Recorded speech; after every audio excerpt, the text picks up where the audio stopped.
Hey guys, it's Mason and Shane here, Team Severson with another Tips Tuesday for you, and this Tuesday we want to talk about buying land. So we have a lot of people looking into that as an option in terms of moving, especially with such little inventory that we have here in the Denver area. So we want to talk about the upsides of buying land and the downsides of buying land. So an upside that I see is with such little inventory, there's not a ton of homes out on the market, so you might not be finding what you want.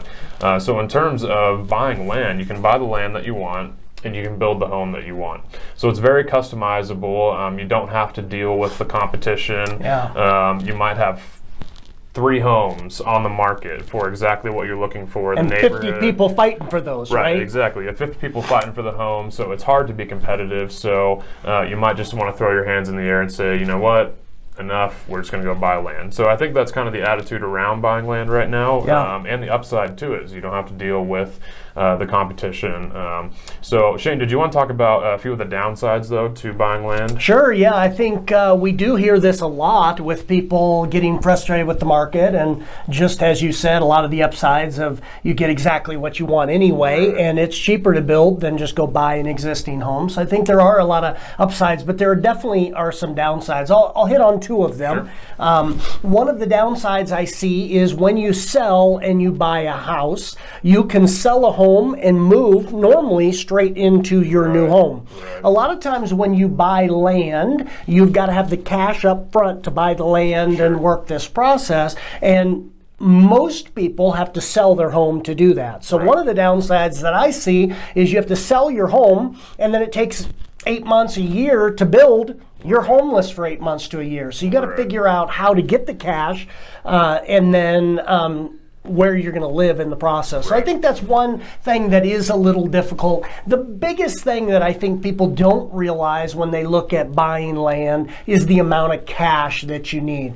If you are putting 20-30% down, and we'll just use $500,000, $500,000 house, if you put 20-30% down, you're putting $150,000 down, then the money issue is not going to be that big of a deal. I think the people that are looking to put 5% down, 10% down, you're talking $25,000 to $30,000 down on a house.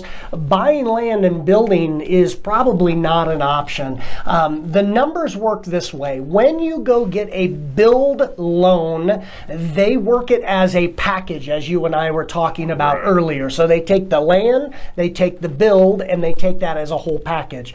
So if you consider building a $500,000 house, your lender will need anywhere from 20 to 30% down, if that makes sense, for the whole project. So we'll go right in the middle, we'll split the difference and say that's about 25%. A lot of lenders are 25%. So on a $500,000 house, you need about $125,000 to make that happen. So what most people do, and again, keep this in mind, it's a package between land and build. They lump it all in together. So what most people do is, let's say you're building a $500,000 house, you have an $80,000 lot, I'm just making up a number, $80,000 lot, and then the rest, $420,000 would be build.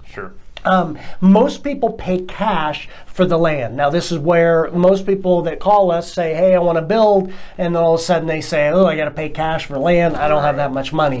Well, that is pretty much the process. You pay $80,000 for the lot, and then you need another, I don't know what I just said, $80,000 for the lot, and then you need about another $45,000 in that example. So $125,000 total is what you need. Have the cash for the land, and that's probably one of the biggest things that hold people up. So it's a good option if you can do it, or if you can figure out how to be homeless without being homeless for 8 months in order to build. There it is. Another Tips Tuesday. If you have any more questions about that, please feel free to reach out to us. We'd be happy to talk through it some more. Thanks again. Again, it's Mason, Shane, Team Severson. We hope you have a good day. God bless. We'll see you next time.